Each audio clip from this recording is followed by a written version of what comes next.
What's going on, everybody? Welcome to the latest edition of Gin and Tonic. I'm your host, as always, John J. II, and it's Jersey. You guessed it, repping the Rainbow Grill today. Rainbow Grill, awesome restaurant, and we had to put it on jerseys. Had to wear them for Jersey, especially, and for the Gin and Tonic.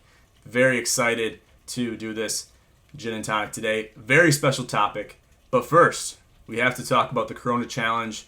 The winners have been crowned. Nick Donnelly and Jason Newman took the cake, shooting a 64, 7 under at Flushing Valley with mixed conditions. Some cloudy, some rainy conditions, but tough conditions. The course was actually in very well scoring position to allow people to score and allow people to get the shots they wanted. The greens were soft. They were rolling good.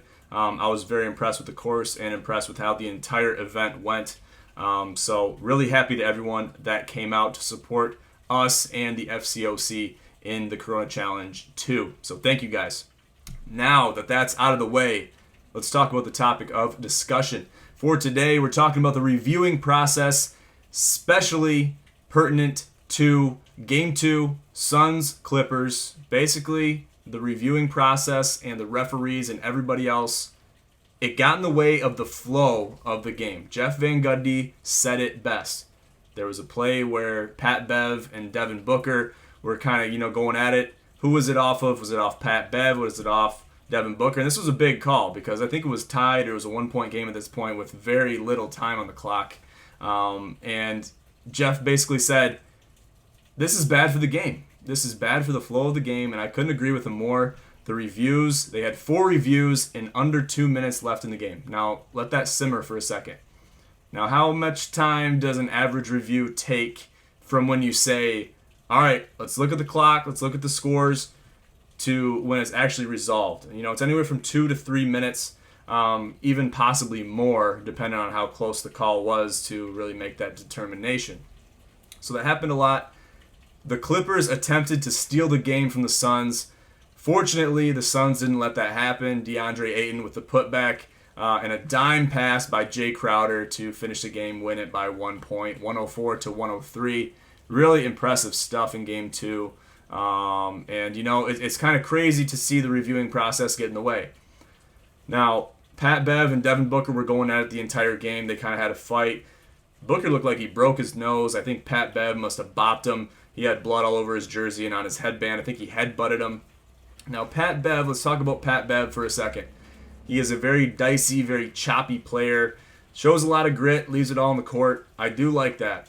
But he's very, very scrappy. You don't want to play against Patrick Beverley, okay, especially in the playoffs, because he is very chippy, and he is going to try to chirp at the refs and try to get them on his side and really do anything he can. If he's got to flop, he will flop.